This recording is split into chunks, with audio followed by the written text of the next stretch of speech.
तो बच्चों आज हम करने वाले हैं mental math class 8 chapter 3 understanding quadrilateral. Important chapter है बच्चों, जरा ध्यान से देखें और देखकर दूसरों को जरूर बताना है ताकि आपके अच्छे मार्क्स आ सके, अच्छी रैंक आ सके। आइए करना शुरू करते हैं क्वेश्चन नंबर फर्स्ट। और जो बच्चे हिंदी मीडियम में पढ़ते हैं उनके लिए अलग से चैनल है जिसका नाम है मैथ्स विद हरी सर। आप उसे भी ज्वाइन कर सकते हैं, उसको भी देख सकते हैं और मुझे उम्मीद है कि आप इसमें से प्रैक्टिस करके ज़रूर अच्छी रैंक प्राप्त करेंगे। ये मेरे लिए बड़ी खुशी की बात होगी और आप सभी बच्चों के लिए भी खुशी की बात होगी। आइए करना शुरू करते हैं। और बच्चों मैंने ऑनलाइन क्लास शुरू की है। अगर आप ऑनलाइन क्लास मेंटल मैथ की पढ़ना चाहते हैं तो मुझे कांटेक्ट कर सकते हैं, मुझे व्हाट्सअप कर सकते हैं और मेरा व्हाट्सअप नंबर डिस्क्रिप्शन बॉक्स में या वीडियो की जो पट्टी चलती है उसमें मिलेगा। आइए करना शुरू करते हैं। देखिए, what is the maximum number of obtuse angle that a quadrilateral can have. ठीक है, एक क्वाड्रिलेटरल होता है, मान लीजिए क्वाड्रिलेटरल है, ऑब्ट्यूज एंगल बोलते हैं जो 90 से ग्रेटर हो। अब सम ऑफ क्वाड्रिलेटरल इक्वल होता है 360। ठीक है, 4 एंगल होते हैं, 4 एंगल को अगर हम प्लस करें तो 360 आता है। अगर हम 90 भी मान लें तो क्या कितना बन जाएगा, 360 बन जाएगा। अब पूछा है ऑब्ट्यूज एंगल, अगर मान लीजिए 91 का हो जाता है, ये 91 का हो गया, ये भी 91 का हो गया, ये भी 91 का हो गया, अगर ये भी 91 का कर दे तो फिर ये क्या, फिर ये क्वाड्रिलेटरल नहीं बनेगा। अगर हम 3 एंगल को 91 कर दे फिर इसको कम करना पड़ेगा। इसको भाई यहाँ 3 डिग्री बढ़ गया तो इसको 3 डिग्री माइनस करना पड़ेगा तभी तो बनेगा 360। तो हम क्या कहा है, what is the maximum number of obtuse angle. Obtuse angle के मैक्सिमम नंबर क्या है, ऑब्ट्यूज एंगल के मैक्सिमम नंबर केवल 3 हो सकते हैं, ओनली 3। ठीक है, हम ओनली 3 एंगल हम इसमें ऑब्ट्यूज एंगल ड्रॉ कर सकते हैं, ऑब्ट्यूज एंगल बना सकते हैं, 3 से ज़्यादा नहीं बना सकते, अदरवाइज वो क्वाड्रिलेटरल नहीं होगा। ठीक है, तो आपका आंसर होगा 3। शॉर्ट में बताऊंगा बच्चों, में याद रख लेना हमेशा। Question second, what is the sum of all interior angles of a hexagon. Hexagon जिसकी 6 साइड होती है, ठीक है, उसे हम बोलते हैं हेक्सागन। ठीक है, ये हेक्सागन इक्वल 6 साइड।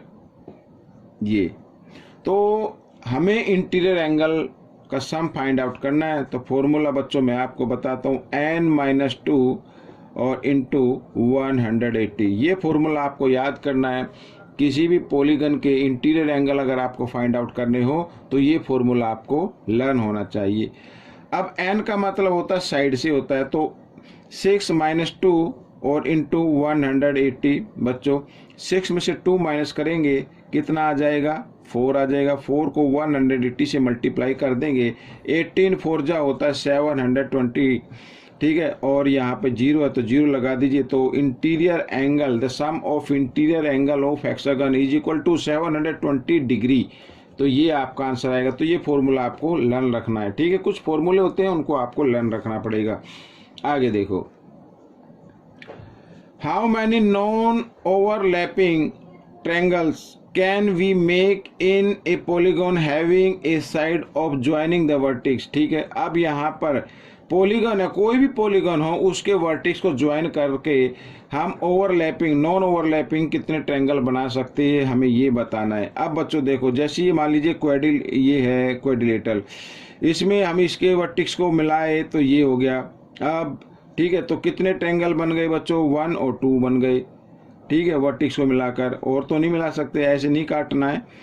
ठीक है, और हम लेते हैं पेंटागन, ले लेते हैं 1 2 3। ठीक है, साइड होगी 4 और 5। अब इसमें देखो साइड कितनी है, 5 है, और ट्रायंगल बनेंगे इसमें 1 और ये 2 और 3 ट्रायंगल बन गए बच्चों इस तरीके से। ठीक है, और अगर हम ले हेक्सागन ले तो इस तरीके से 1 2 3 हो गई और 1 2 3 हो गई, ये हेक्सागन हो गया। तो इसमें कितने बनेंगे बच्चों, वर्टेक्स को ज्वाइन करके एक तो ये बन गया, ठीक है, और एक ये बन गया, ठीक है, और एक ये बन गया और एक ये बन गया, 1 2 3 4। तो बच्चों 4 बन गए। तो साइड थे 6 ट्रायंगल बने 4, साइड थी 5, ट्रायंगल बने 3, साइड थी 4, ट्रायंगल बने 2। तो इससे एक फॉर्मूला निकल कर आएगा कि n-2, ठीक है, n-2, n का मतलब साइड से होगा। अगर किसी भी आप पॉलीगॉन के, ठीक है, जो वर्टिक्स होते हैं उनको ज्वाइन करके ट्रायंगल फाइंड आउट करना चाहते हैं तो ये n-2 वाला फॉर्मूला आप लगाएं और इससे आप फाइंड आउट कर सकते हैं। तो हेक्सागन हो, ऑक्टागन हो, सेप्टागन हो, नो मैटर, आपको ये फॉर्मूला यूज करना पड़ेगा, ठीक है। n का मतलब साइड से होगा, तो हम इतने ट्रायंगल बना सकते हैं। आइए करते हैं क्वेश्चन नंबर 4। क्वेश्चन नंबर 4 क्या कहता है, if two adjacent angle of a parallelogram, ठीक है, ये पैरेललोग्राम मैं बना देता हूँ। टू एडजेसेंट एंगल मीन्स जिनकी वन साइड कॉमन होती है उसी हम बोलते हैं। अब ये गिवन है 5 है, मान लो एक ये एंगल है और एक ये एंगल है, ये मान लो ये ए है, ये बी है, ये एंगल ए हो गया और ये एंगल बी हो गया। Find the ratio of these angle, तो इन एंगल का रेशो हमें फाइंड आउट करना है कि रेशो कितना आता है, ठीक है। आइए करना शुरू करते हैं।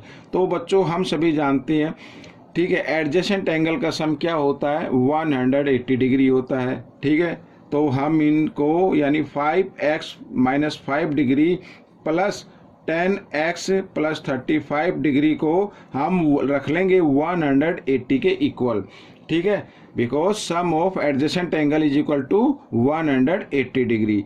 अब देखो 10x और 5x हो गए 15x, और ये देखो ये 35 और ये 5, ये माइनस में है, ये प्लस में है, तो प्लस माइनस माइनस होते हैं। 35 में से 5 डिग्री माइनस कर दें तो 30 बचेगा और वो रहेगा प्लस का, इक्वल के साइन से लाते हैं इस साइड में तो हो जाएगा माइनस का, तो मैं माइनस कर देता हूँ इस तरीके से, और माइनस करने पे आ गया 150 डिग्री, ठीक है बच्चों। एक्स की वैल्यू निकालनी है तो 15 1 जा 15 और 15 10 जा, ठीक है, 150 हो गया। तो x की वैल्यू क्या आ गई बच्चों, आ गई 10 डिग्री आ गई बच्चों, ये x की वैल्यू आ गई आपकी। अब पूछा है कि इनके एंगल का रेशो फाइंड आउट करो, तो यहाँ पर देखो फर्स्ट एंगल कितने का है 5x, x की जगह x की वैल्यू को पुट करना है और -5 डिग्री कर देना है, तो 10 5 जा कितना होता है 50 माइनस 5 हो गया 45, ठीक है, एक तो ये हो गया। और सेकंड एंगल यानी 10x, x की जगह x की वैल्यू को पुट करना है और प्लस 35 कर देना है, ठीक है। तो 10 10 जा होता 100 और प्लस 35, तो 135 हो गया बच्चों। तो अब इनका हमें रेशो फाइंड आउट करना है, तो 45 से डिवाइड हो जाएंगे रेशो, यानी 45 रेशो 135। अगर हम 45 1 जा 45, 45 3 जा, इसको डिवाइड कर दे तो 3 पे हो जाएगा, तो 1:3 आपका आंसर आ जाएगा। तो बच्चों ये क्वेश्चन आपका सॉल्व हो गया। आइए करते हैं क्वेश्चन नंबर 5। ये रहा क्वेश्चन नंबर 5। देखो क्या कहता है, the angle of a quadrilateral are in the ratio 1:2:3:4, find the difference between the smallest, ठीक है, smallest and the largest angle. Difference find out करना है स्मॉलेस्ट और लार्जेस्ट एंगल का। हम कैसे करेंगे शॉर्ट ट्रिक से, देखो आप सभी जानते हैं sum of 4 angles of quadrilateral is equal to 360 degree होता है, ये मान गए। इसको डिवाइड कर देना सम ऑफ रेशो से, तो 4 + 3 7 7 और 2 9 और 1 10 10 से इसको डिवाइड कर देते हैं तो आ गया बच्चों 36 आ गया, ये एक वैल्यू निकल कर आ गई। डिफरेंस फाइंड आउट करना स्मॉलेस्ट और लार्जेस्ट। स्मॉलेस्ट एंगल बच्चों होगा 1, तो अगर स्मॉलेस्ट एंगल मैं इधर लिखूं तो ये लिख सकता हूं मैं स्मॉलेस्ट एंगल्स, ठीक है, इक्वल टू, तो इस वैल्यू को स्मॉलेस्ट रेशो से मल्टीप्लाई कर दो तो 36 आ गया, ये स्मॉलेस्ट आ गया। और ग्रेटेस्ट, ये हम ग्रेटेस्ट एंगल फाइंड आउट कर लेते हैं, ठीक है बच्चों। तो ग्रेटेस्ट एंगल है यहाँ पर 4:4 है, तो इसको 36 से कर दीजिए मल्टीप्लाई, तो 4 6 जा 24 और 4 3 जा 12 और 2 14, तो ये आ गया बच्चों, ठीक है। डिफरेंस फाइंड आउट करना है, डिफरेंस यानी बड़े नंबर में से आपको स्मॉल नंबर माइनस कर देना है, तो डिफरेंस आपका आ जाएगा। अब 4 में से 6 माइनस होंगे तो बोरो लेंगे, 14 में से 6 माइनस करेंगे तो 8 आ गया। इधर आ गया बच्चों 3 में से 3 गया 0 और 1, तो 108 डिग्री बच्चों डिफरेंस आ गया। तो ये क्वेश्चन आपका सॉल्व हो गया। तो बच्चों क्वेश्चन नंबर 6 देख लेते हैं। यहाँ पर बहुत ही इजी है ये भी। अब देखो क्या कहता है, P Q R S is a parallelogram. ठीक है, ये मैं इधर पैरेललोग्राम बना लेता हूँ। पी क्यू आर एस इस तरीके से पैरेललोग्राम है ये। तो हमें फाइंड करना है angle Q minus angle S. ठीक है, angle Q angle minus S. We know that, property आपको लर्न होनी चाहिए बच्चों।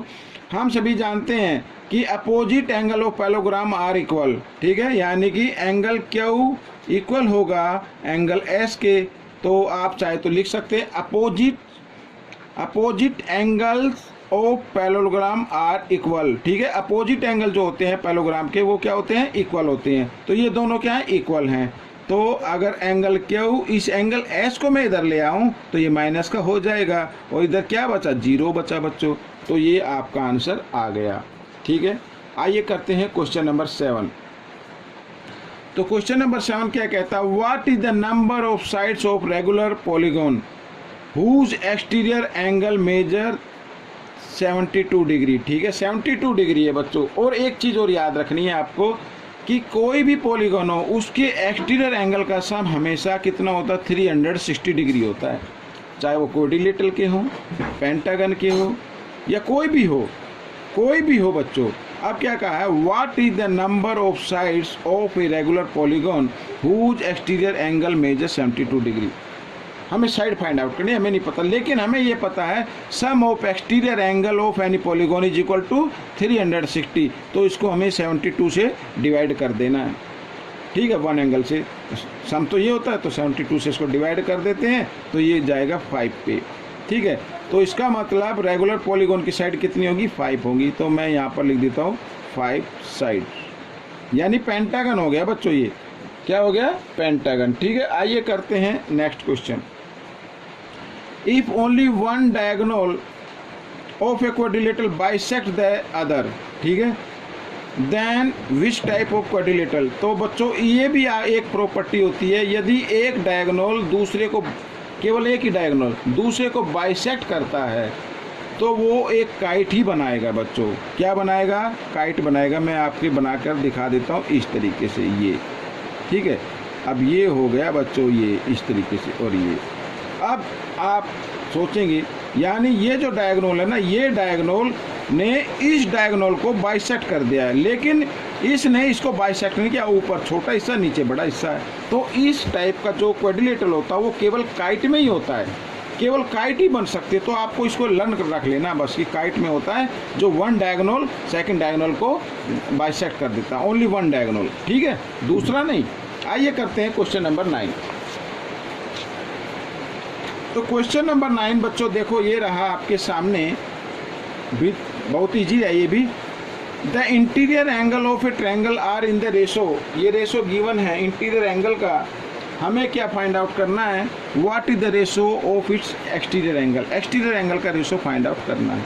ठीक है, अब इंटीरियर एंगल का रेशो गिवन है, हम सभी जानते हैं, पहले हमें एंगल फाइंड आउट कर लेने हैं। तो बच्चों इंटीरियर एंगल का जो सम होता है ट्रायंगल में वो 180 डिग्री होता है। इसको डिवाइड कर देना है, इसको क्या कर देना है, डिवाइड कर देना है किससे, सम ऑफ रेशो से। 3 और 2 5 और 1 6, 6 से डिवाइड किया तो आ गया 30। ये एक वैल्यू निकल कर आई। तो फर्स्ट एंगल आएगा बच्चों, इस वैल्यू को फर्स्ट रेशो से क्या कर देना, डिवाइड कर देना है, तो ये आ गया 90 डिग्री। सेकंड एंगल कैसे आएगा, 30 को मल्टीप्लाई करना, डिवाइड मुंह से निकल गया, तो 2 से क्या कर देना, मल्टीप्लाई कर देना है, तो आ गया 60 डिग्री। और थर्ड एंगल कैसे आएगा, 30 को स्मॉल जो रेशो बचा है उससे क्या कर देना, मल्टीप्लाई करना है, ये आ गया बच्चों। तो ये एक तरीके से क्या बन गया, राइट एंगल ट्रायंगल बन गया। इस तरीके से क्या बन गया, ये राइट एंगल ट्रायंगल बन गया। मान लो ये ए है, ये बी है और ये सी है। अब हमें पूछा है कि एक्सटीरियर एंगल, ये एक्सटीरियर एंगल हो गया ये, ठीक है, और इधर ये एक्सटीरियर एंगल हो गया, और इस साइड में अगर हम निकालें या इस साइड में निकालें तो ये एक्सटीरियर एंगल हो गया। ठीक है, ये वाला। तो इनका हमें रेशो फाइंड आउट करना है बच्चों। इनका क्या फाइंड आउट करना है, रेशो फाइंड आउट करना है। अब बच्चों ये देखो, ये 90 का तो ये भी 90 का होगा। ठीक है, एक तो 90 डिग्री का हो जाएगा। ठीक है, और रेशो ये अगर ये 60 डिग्री का है, मान लीजिए भाई एक एंगल 60 का है, मान लो ये 60 का है, तो ये 30 कितने का होगा, 120 का होगा, क्योंकि लीनियर पेयर कितने डिग्री के होते हैं, 180 डिग्री का होता है। अगर हम 180 में से 60 माइनस कर दे तो ये 120 का आ जाएगा।